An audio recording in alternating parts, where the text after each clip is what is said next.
presentarse para la oración de aquí. Diputado Claudio Central, Partido Obrero, provincia de Salta.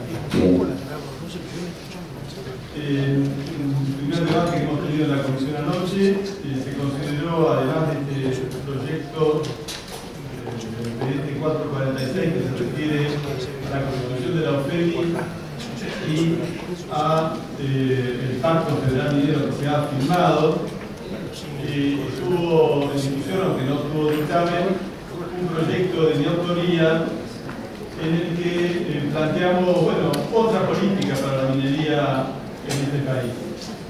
Quiero brevemente referirme porque claramente se contrapone a lo propuesto en este proyecto de declaración y de resolución y en relación a la política delineada por el Pacto Federal Minero.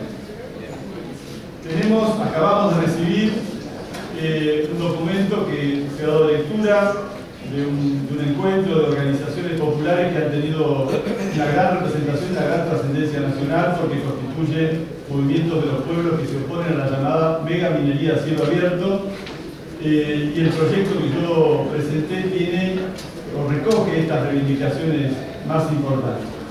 Quiero señalar 3 o 4 elementos básicos. En primer lugar, no tenemos en este país un debate entre quienes defienden la minería y quienes se oponen a la minería.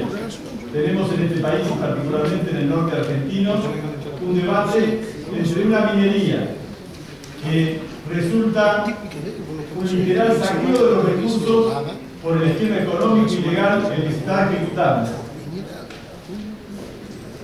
La provincia de Salta, por poner el ejemplo, este año va a facturar 300 millones de pesos en minerales y va a recibir 600.000 pesos en regalías. Solo las obras de infraestructura, gasoductos, uno de ellos, por ejemplo, el que se hizo a San Antonio de los Cobres, costó 64 millones de pesos. Pasarán muchos años para poder amortizar este gasoducto que solo interesa a la actividad de las compañías mineras. Es decir, que en un sentido les pagamos para que se lleven nuestros minerales. De ningún modo esta minería puede ayudar al progreso de los pueblos. Constituye un saqueo de recursos que no son renovables, que son los bienes comunes, los recursos de la naturaleza que deben ser utilizados conforme al interés de los pueblos, conforme al interés nacional, conforme a la posibilidad de que constituyan un progreso y una transformación social, su explotación. Lo que hoy se está haciendo y la política delineada en el Pacto Federal Minero es una política que deja en pie esta forma de explotación de la minería que está altamente cuestionada por los pueblos, desde el punto de vista social en primer lugar, pero también desde el punto de vista ambiental.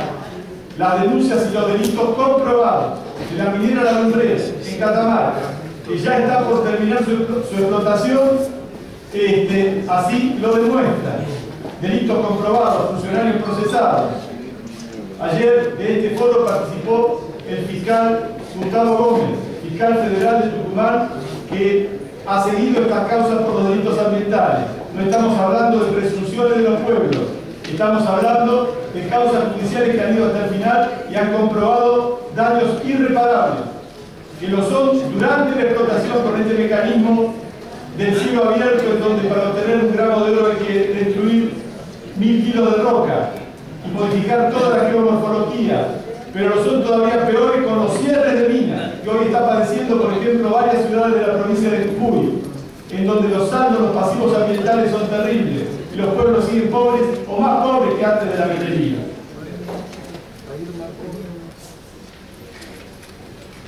Es realmente vergonzoso que para enfrentar esta reacción de los pueblos contra este tipo de minería se esté aplicando una nueva legislación que duplica las penas del Código Penal, convirtiendo de hecho en cada protesta social en un acto terrorista, en la llamada ley antiterrorista. Ya hemos tenido en Catamarca activistas, miembros de la Asamblea procesados por esta ley, que yo creo que debería anularse porque es una vergüenza más viniendo de un gobierno que se jacta de ser defensor de los derechos humanos. En este Pacto Federal Minero, señor Presidente, se presenta bajo una nueva forma, a ver si los pueblos ahora sí aceptan esta minería. Después de 10 años de gran desarrollo y de explotación de este tipo de minería, aparece la constitución de la OFEP y este Pacto Federal Minero. Es una reacción para tratar de que los pueblos acepten ahora lo que no han venido aceptando. Cuando se dice que ahora sí va a haber una participación del Estado, porque el Estado va a ser socio menor con empresas mixtas de las concesiones mineras, se le oculta al pueblo que en el mismo Acuerdo Federal Minero se comprometen los Estados a constituir un fondo en donde recursos de la provincia, estos pocos recursos extra que podrían venir por la asociación de las empresas estatales con las empresas mineras extranjeras en su mayoría, van a entrar por un lado las arcas del Estado y van a salir por el otro. Lo reciben como parte de la sociedad mixta, pero después van a inversiones para las propias compañías mineras. Es decir, que no va a haber más dinero para las provincias. Es un verdadero engaño para los pueblos pretender presentar que ahora esta minería de aquí en más no es más la minería de las multinacionales saqueadoras porque está comprometido el Estado. Se trata simplemente de una máscara para hacer pasar lo que los pueblos ya han rechazado. Por último, señor presidente, como le decía al principio, no se trata de mineros y antimineros. Puede haber una minería que nacionalizada, en donde las provincias integren su derecho de propiedad sobre el subsuelo, en un plan único nacional, en donde el 100% de la renta pueda ser reinvertido en el país, en donde la aplicación de esa renta de la minería sirva a una transformación social de nuestro norte y de la pobreza estructural, que todo el mundo declama como si fuera algo que nos llega del cielo, pero es el resultado de estas políticas. Entonces, señor presidente, nuestro bloque, que por supuesto se manifiesta en contra de este acuerdo federal minero, señala que es necesario abrir el debate sobre una minería que sirva al pueblo argentino en oposición a esta minería saqueadora, sobre la base de la nacionalización, del control de los trabajadores y también del derecho a veto de las comunidades en materia ambiental. Muchas gracias, señor presidente. La palabra del legislador Morales y luego pasamos la palabra